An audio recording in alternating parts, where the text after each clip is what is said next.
Hi guys, welcome to the first episode of Everything Music. I'm your host Julia, and today we're joined by MAEV or Evie, if I don't mind what you call me, to be honest. Thank you so much for coming It's all right. on the channel. It's really nice to have you here. Thank you. Thank you for reaching out. Well, of course. I love your music. Oh, I stop really it. do. I think it's really good. Thank you. First off, how's your day been so far? It's actually been alright, you know? That's good to know. Yeah, other than the people judging me and my friend for having the same coat on, it's been alright. They're just jealous. I know, they could never. Exactly. They just don't slay as hard. No, that's what I'm saying. Exactly. What the hell? Exactly. Okay, so you released your first song in May of 2024. Yes. Has music and songwriting been something that's always been part of your life, or is it something that you've kind of found more recently? I've been writing songs since I was 12, and I only really started writing because of Billie Eilish. Because I love it. I love her. But yeah, I started writing because of her. She was my biggest inspiration and stuff. And then I just found throughout the way that it actually helped with a lot of things. I love that. Yeah, I just got to blur everything out in a song and then sort of seal it away, and I didn't really think about it. Yes, because I like turning things into art instead of dwelling on it, you know. I love that. So it's like an outlet. Exactly. I love that for you. Thank you. Growing up, did music have a big impact on your life? Always. I mean, my dad's playlist has always been blasting in the car, and I'd be like, oh, I like that one, Yeah. And then I've just had lots of influences through him, and it's just been something I've always connected to. I'd rather put on an album than watch a film, for example. I just love it, the fact that it's art other than just sound, you know. I love that. Yeah, because other people think it's just music, but or people who don't even listen to music because they're just like, well, it's just sound. I'm like, it's not. It's absolutely not. It's not. Plus now I listen to things with a producer's ear. I think about, what did they use on that? What did they use on that? It's kind of annoying, but it's so much more than just sound, you know. Oh, so much more. So then you kind of shared did you kind of share music with your family and friends when you were growing up? Was it a big part of your relationships? Yeah, I mean, my dad was more a music guy than my mum was, so I'd always make playlists with him, and then in the car if we were going somewhere, I'd be like, oh, I heard this song, do you want to hear it? And then he'd give me a rating on it and judge my music taste. But you know what, it's fine, because he's got good music taste, so I trust his judgment. So yeah, so it's always just been something that concerts as well, you go there with friends because you connect to the music, and it's just, I just love it. I love that because I feel like I have a lot of friends who I know only because of music, concerts or artists that we have. Yeah, similar. It really does connect you to people. It does. It's a very beautiful thing, in my opinion. And then how did you decide to take the step to actually release music? So I know I wanted to do it for a while, since I was about 13. I knew I wanted to release music, but I'd be real, I was not good before the ages of 15. I was learning to produce and stuff. I literally had to learn how to sing. I really couldn't. She can probably vouch for me, who's sitting over there. Thanks, girl. But yeah, I just started releasing music when it just felt right. And I wrote a song one day. That was the first song I released, Marco Polo. I wrote it and I was like, I want this to be my first song. And it just came so quickly. I produced it, wrote it, everything in 1 week. Yeah, so it kind of all just fell in line, and it was this is it. Exactly. It just felt right one day, you know. I love that, because then it must have been a lot more comforting releasing it. Yeah. Because it just felt correct. Not that feeling I got when I first released it. It was I've finally done it, you know. It was really cute. Plus it was on my birthday as well that I released it. Oh wow, that's amazing. So it was a birthday gift to yourself. Exactly, and it just felt more sentimental. So yeah, absolutely love that. So you mentioned Billie Eilish as someone you took a lot of inspiration from. Is there anyone else who's kind of influenced you? Lana Del Rey, love it, of course. Producer wise, Jack Antonoff, because obviously he's on everyone.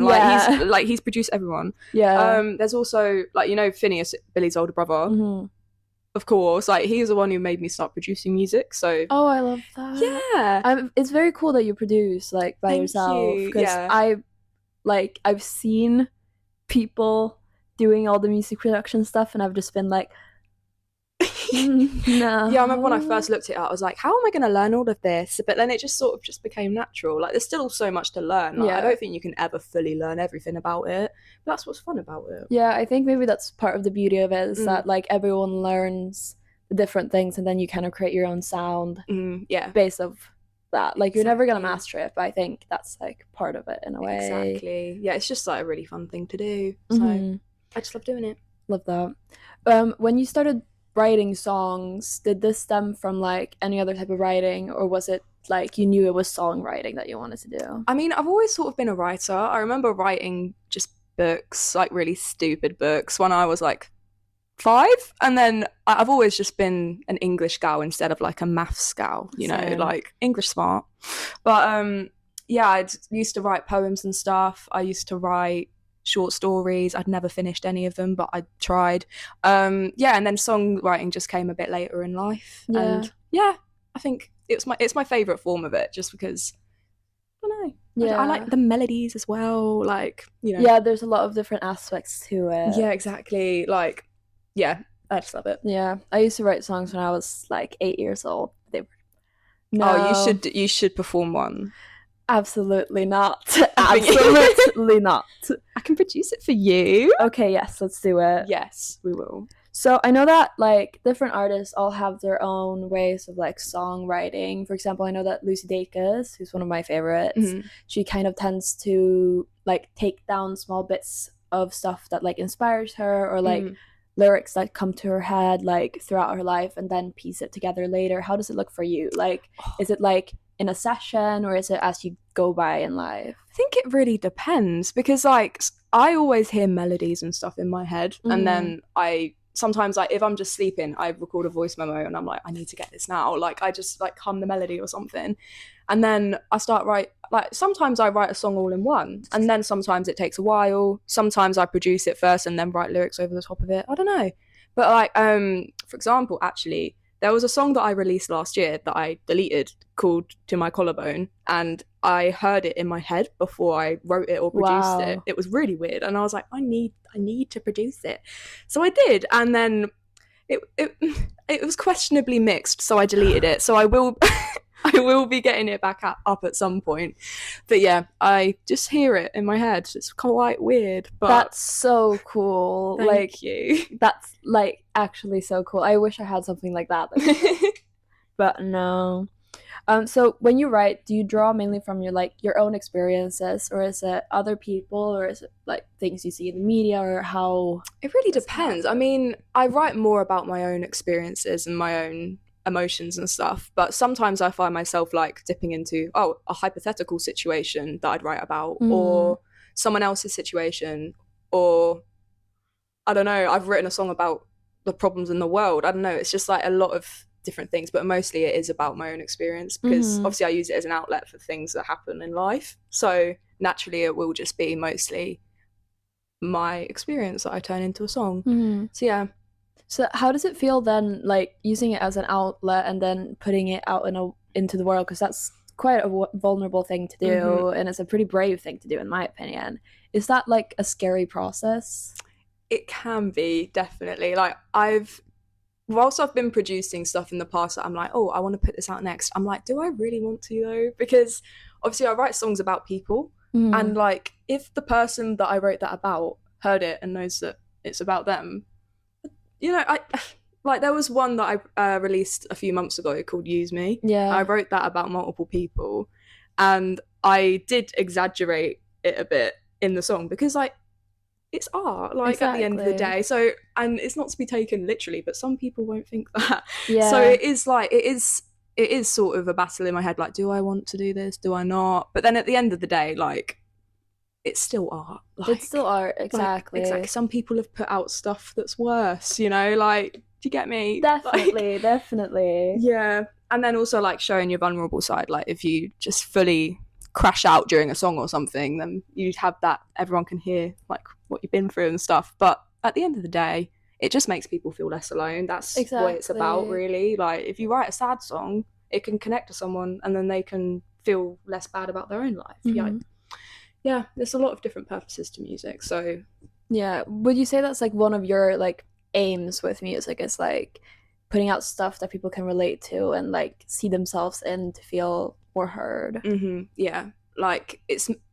I mean, sometimes I put stuff out that I'm like, oh, no one's gonna relate to this, but it's fine. Like, but then other times I'm like, oh, people will hear it and then they'll like, I don't know. Like when I released my first song, people like they actually like told me what lyrics were their favorite because they were like, it was just really cute. That's so I know. sweet. Like I love a compliment on my lyrics. It's really. I mean, like throughout my life, there are so many songs that I've connected to on a level where I'm like, is someone inside my head?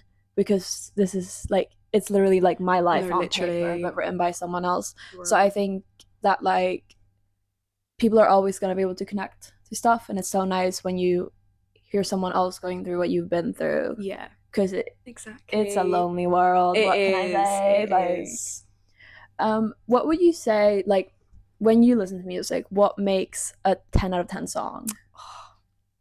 I mean, obviously the production's a big part of it, but it's the lyrics as well. Like sometimes you can listen to a song for the first time and be like, oh, okay, that's all right. Mm-hmm. And then you like listen to the lyrics and you deep them and you're like, wait, they're writing about me. Yeah. And then it just becomes such a more sentimental song to you. Like, for example, Listen Before I Go by Billie Yeah. Eilish. Oh my God, not even.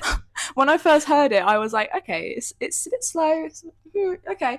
And then I listened to it over and over and I was like, wait. Yeah, and then it became my favorite song of all time. Yeah. So like it's just yeah. No, that song when it came out, I was like 13, 14 something. Yeah. And oh my God, I was like, life was changed forever, I think. Mm-hmm. It's too good. That album changed life. Oh, It changed yes. society. Oh, yes. 100% agree. Mm-hmm.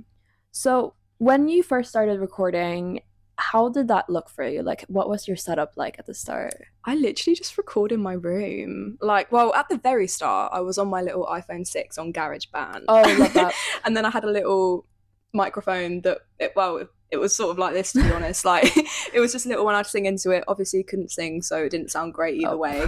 But yeah, and then I got older. I bought a laptop, got Logic Pro, like the OG software, and then I just started producing on that. And then I got some more equipment, and then it just sort of built up from there. And I was like, oh, I actually know what I'm doing now. Crazy. But yeah, I love that. Does your like setup still look the same like now? pretty much. Like I just have my laptop, I have my plug-in microphone. Sometimes my electric guitar makes an appearance, not very often because I broke it. No. But but yeah, it's just in my room. It's just I just like it in my room. Like I like a studio, but at the end of the day, it's comfortable. Exactly. And like I can just have a nap whenever I want in my room. Like yeah, exactly. that's the best part. Yeah, exactly. Do you think that your like style of production and recording influences your sound? I think so. I mean, I have a very broad music taste, I'd say. Like I listen to Beethoven sometimes and like classical music, and then I'm listening to like ASAP Rocky. And like I think like the music I listen to definitely influences it and my style. So I try to be versatile with it, do a bit of this, a bit of that. And I think my production, I'm just trying to learn different things about different genres at the moment, so I know how to produce in that genre. So yeah, I don't know. I just like experimenting a bit with production. Yeah, I just like finding weird sounds. That's cool. Yeah. Yeah, actually I was gonna ask you about like the start to your song Unbury Me. How did you make that, like the intro? Oh, you mean like the yeah, exactly. Yeah, actually, I'm gonna be so real. It was an Apple loop. Oh, like it was. When you get Logic Pro, it comes with a sound pack, and I was just flicking through them. I was like, that sounds kind of cool. So I just put it in there. No one's gonna know. Well, they do now, but it's fine. Secret's been exposed. Exactly. Whatever. It's fine. It's fine. But I mean, I love the intro. I listened to it, and I was like, oh, what is this? Thank you. Is it daunting to like navigate the production side of music when you're by yourself? I don't know. I think it's more daunting when there's someone else there. Like I take sound engineering in college, and sometimes when I get up the software around other people and I'm like, oh, this is what I did, sometimes I feel like are they judging me for Mm. my choices? But I think on my own, I just sort of I trust myself a bit more, and I don't know. I wouldn't say it's daunting. Maybe if I'm in a different environment, like a studio, it would be. But Yeah. because I'm in my room, I find it all right. Yeah, that's true. Because at least, like, the space you're in, you know that space well. So, Exactly. and then, so your first release was a song called Marco Polo. Congratulations. Thank you. I love it, Thank by the you. way. Thank you. You mentioned before that this song, like, once you wrote it, it kind of just all fell into place, and I was like, this is the one. Was there any particular reason as to why, like, in terms of the meaning behind the song? Yeah, so I started writing it in a place of I thought that I was still in a bad place because the start when I wrote it, the like 4 months prior to it were not very good. Mm. So I started writing it like, okay, this is the place that I'm in. I'm not in a good place. I'm gonna. So that's why the first part of the song's like very sad, and it's like, oh, depressing.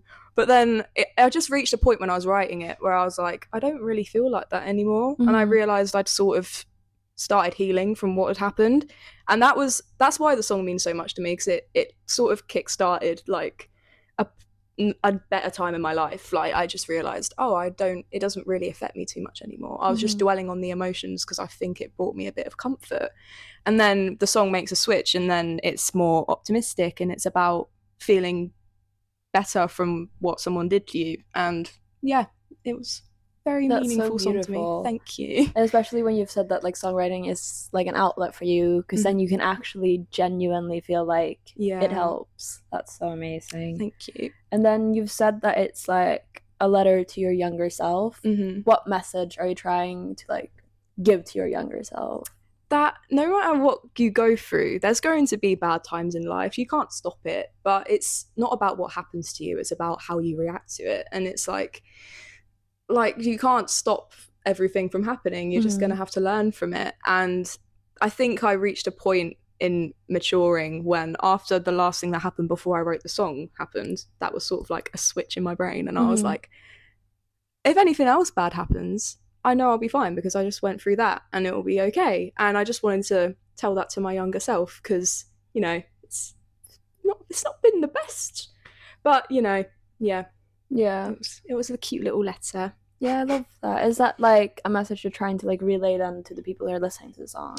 Yeah, I think so. Like, I think everyone actually has a time in their life where something just clicks and then you mature a bit more and then you become more resilient to things that happen. And I think some people haven't gone through that yet and some people have. And for the people that maybe are struggling whilst whilst the song came out, I just wanted to be like, it'll be fine. It will be okay. But yeah, that's only if they really like actually look at the lyrics because like if they just listen to the song they'll be like, oh yeah, it's a song. But yeah, I think you gotta pay attention to the lyrics. Like, when I first listen to a song, I'll just be like, oh, great. Yeah. And then it takes me a couple of times, and then I'm like, oh wait, it's clicking. This is me. Yeah, exactly. How did it feel to, like, actually put music out into the world? It was, I mean, the first time was so nice. Like it was nice to be appreciated for something that makes my soul happy. Because for so long I'd sort of hidden the fact that I would make songs because I felt somewhat embarrassed by it because I thought, oh, I'm not good enough, whatever. And then when I took that leap, it just felt so nice for people to like approach me and be like, oh, I listened to your song. It was like, yeah, I was like, oh, thank you. And yeah, it's just like the best compliment ever, just being complimented on something that makes your soul happy instead of like an aesthetic thing or yeah, because when you put so much, like, I guess so much of your soul into it, the compliment means so much more. Yeah. And then in November you released your second single, which had 2 songs on it. Loved both of those. Thank you. So I love the names of them too, Use Me and Ember Me. How did those names, like, come about? Was it something that happened once you decided, like, oh, I'm putting these songs, like, together, or was it separate? So basically, I wrote Use Me in 2022, a very long time ago now. Scary, but anyway. And then I started producing it, and then I was producing it for over a year before I finished it because it was so difficult for me. But when I finished it, I was like, I started just cooking another beat, and I was like, wait, this is actually going somewhere. So I kept going with it, and then I just started making up the lyrics on the spot. Like every lyric in Unbury Me is just improvisation, and I didn't intend for it to be a double, what's it called, single. Anyway, I didn't intend for it to be like that, but I just thought, use me, unbury me, they both start with a U, just make them capital and squish the words together. And then I just thought, let's just whack them both out. I mean, they go very well together, I gotta say. Like, it makes sense to me that they're put out together. And then I think that you can kind of hear a change in production style between your two releases. What did change for you, like production, songwriting, everything? So, I mean, when I first put out Marco Polo, I was still very much learning how to produce properly and like learning how to master and stuff. And there were so many things I didn't know. Like when I was mastering, there's a certain thing where if your master goes above a certain sound level, Spotify will squish it down, which means that Marco Polo on Spotify sounds a bit squashed, which is annoying, but that's one of the things I didn't know. And then I learned it after I released it, and then I learned it for Use Me and Unbury Me, and then I put them out and they sounded fine on Spotify. So yeah, and like for the actual style, I don't know, I just write very different things. So I don't think anything really influenced the change in style, just I just like writing in different things. I just like to challenge myself sometimes to. That's amazing. And like you said before about like learning how to produce in different genres, like I feel like that's so important because you have to be able to branch out. Like if you're gonna keep making the same exact song over and over again, exactly, then what's the point? Yeah. So Use Me, I would say it's like a very raw song almost, and like you said, it took you a while to finish it. Was there a reason for that? Because I mean, I started writing it in 2022, as I said, and then I finished writing it in 2023. So the writing took quite a while, and then I got stuck for the first half of the song for a very long time. I didn't know what to do with it. I didn't know what direction to take with it creatively, and I think sometimes when I listen to it now, I'm like, oh, I could have done something else with it, but it's out now, like it's fine. Because I had the end bit with like the guitar solo for a year, and I just didn't know what to do with the rest of it. So yeah, I mean, I think it's great. Thank you. And then, like you said, Unbury Me was kind of made in like an improv session. How does that type of songwriting compare to a song like Use Me that took you a while to finish? I think, I mean, Unbury Me, I prefer the production of it, but the lyrics, I don't know, I can't actually remember them right now, but I just know that I could write something better if I actually. Sometimes I write first, usually before producing. So if I want the lyrics to be more meaningful, I will write it first. So yeah, it just depends, you know. Like Use Me was, the lyrics aren't amazing because I wrote it when I was like 15, but you know, it just depends what order I write it in and produce it. To be honest. Yeah, and then if you could pick one piece of media, like a show, a movie, a poem that you think resonates with your music, what would it be? Oh, that's a good question. Oh, you can pick like for each release if you want to. Oh, okay. Overall. Okay. For Marco Polo, I'd say. Oh, that's such a good question, and I haven't thought about it. Take your time, don't worry. Thank you. I can't think of one for Marco Polo, but for Use Me and Unbury Me, I'd say oh my god. I don't know, like basically I have I'm gonna start going on about the synesthesia thing now.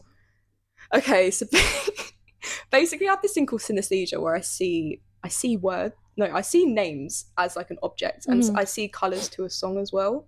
So when I listen to Use Me and Unbury Me, I see red, orange, and yellow, and that's why I put that in the cover for it as well. So anything that's red, orange, and yellow, I'd say it correlates to that one. Yeah, then people can just go and find anything red, orange, yellow. Yes, exactly. That's it. Yeah, that's oh my god. I need to think about that question a bit more actually. Like after, like Yeah, Send me if you figure out. I will. Okay. I will.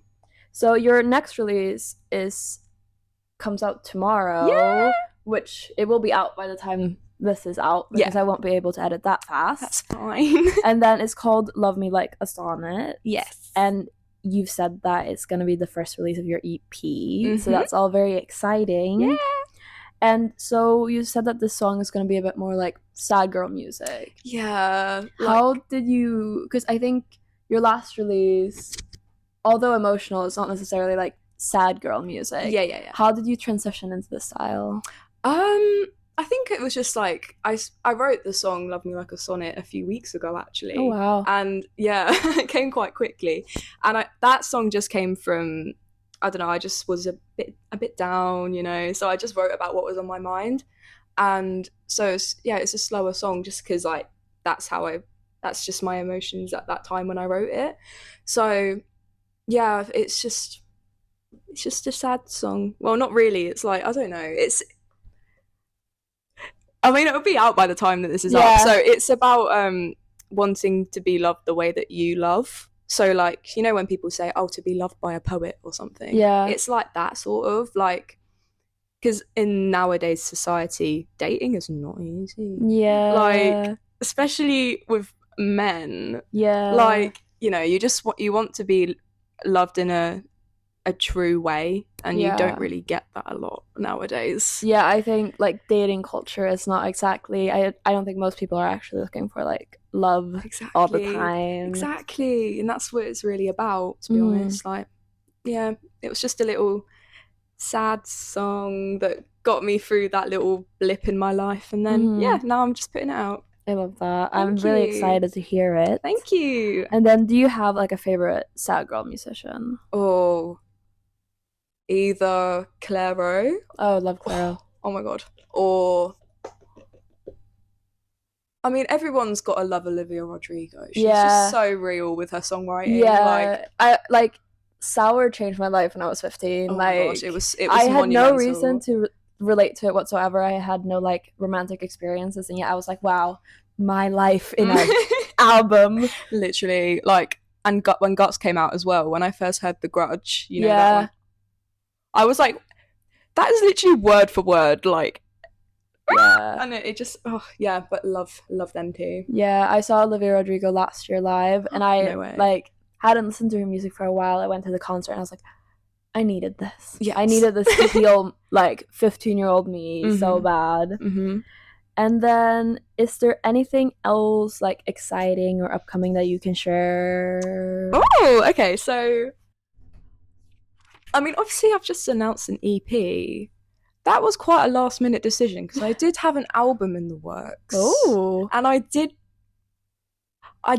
drop the names of each track disguised in a post. Oh wow. And dedication. Exactly. I'm not going to say what post it is because that just spoils it now, because now I'm not putting out the album first. But yeah, it's album maybe this year. I don't know.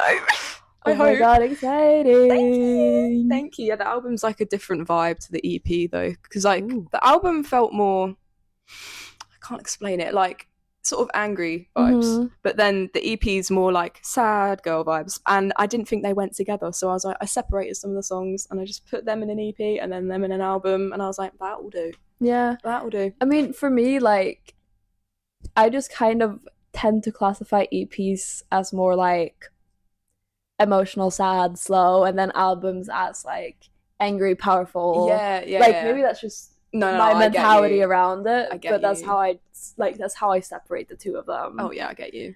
And then I was actually gonna ask you about your artwork because I thought it was very cool. So Thank you. The fact that you have synesthesia is hard to pronounce. Because I've heard about it before, and I think it's such a cool concept. So then that plays like a large part in your like artwork and design and stuff. Yes. So obviously I said about the cover for Use Me and Unbury Me, red, orange, yellow, and then Marco Polo was just orange and yellow, not yellow, orange and teal, or like a green. So that's in the album cover as well, because it was me as a little kid.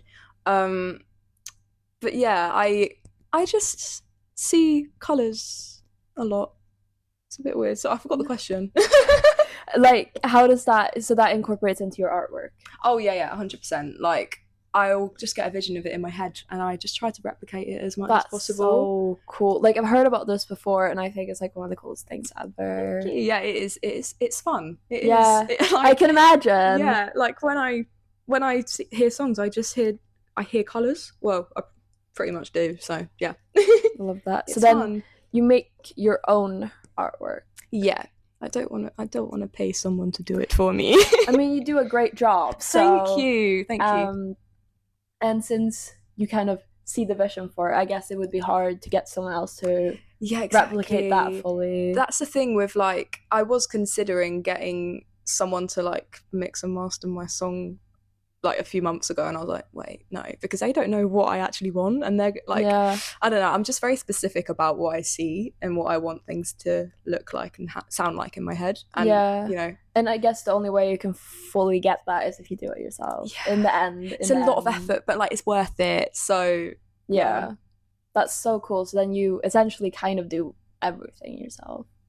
it's a difficult life. Yeah, I can imagine that does sound like a lot of work. Oh, it's worth it though. Because the other people that I know that make music, I'm like, wow, I don't even know if I have the dedication. Like, I mean, I'm lacking definitely in like the promotion department because being a college student at the moment, a lot is going on. I can't think about promoting my music as well. So I'm just putting it out for now. I'm like, yeah, have that. I can't be bothered to promote it now. Have that.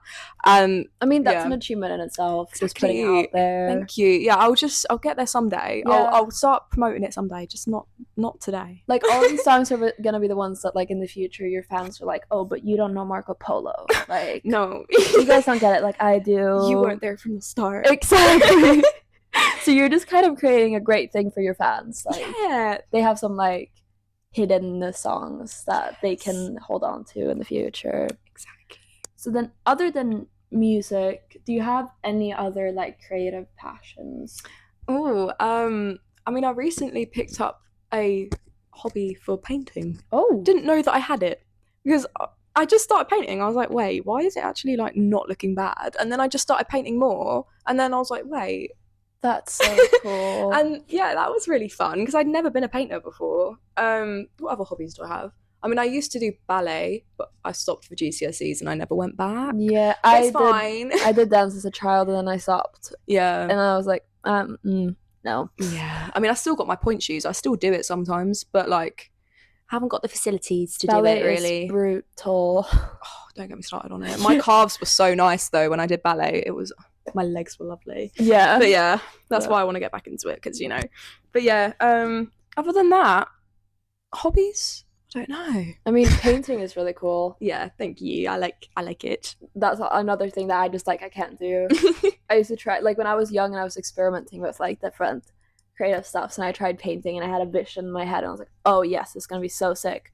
Tried to draw it and I was like, right, you need like talent. Like, bless you. You need the actual skill to be able to make that. Because it's one of those things that I see other people do and I'm like, can't be that bad. Like, yeah, easy. And then you try it and you're like, ooh. Is that hard? It actually is. It is. And then you mentioned that you play guitar.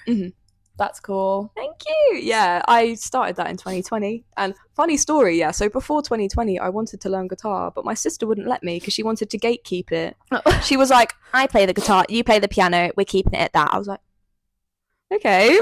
But then I just bought my own one. So yeah. She can't say anything. I did the same in 2020. Guitar was my like COVID hobby. Oh yeah, same. Yeah. I mean, I'm not amazing at guitar. I can strum a chord. That's pretty much it. I mean, yeah. I tried to get past that, but it just... Yeah, I'd love to be great at it, but it's just difficult. Like, I prefer piano. I play piano too. It's so much easier. Plus, like, you could just like freestyle a bit better on there because the fretboard on a guitar just confuses me. I'm like, how do you know what like? And a bar chord as well. Like when you do. Oh like God, don't even get me started. Like, why am I contortioning my hands right now? Do you get me? Like, no, I started playing bass guitar like what's that now, like 3 years ago maybe. But I mean, I had a great teacher, thank God, who actually made me understand like the fretboard. But Piano is just all right in front of you. Exactly. It's so much simpler to understand. Exactly. And if you need to, just write the names of the keys on each key. Yeah, exactly. You can't do that with a guitar, can you? Exactly. And then piano, it repeats. Exactly. The guitar is all different. Oh, it's so confusing. It's so hard, but it's pretty cool. Yeah. Yeah. Well, that's all the questions that I have. Beautiful. Thank you so much again for agreeing to do this. And I'll add your Instagram, Spotify, and everything in the bio so that everyone can check it out, because you better do so, because your music is amazing. Thank you. And then, yeah, just thank you for coming on. Thank you for inviting me. Thank you.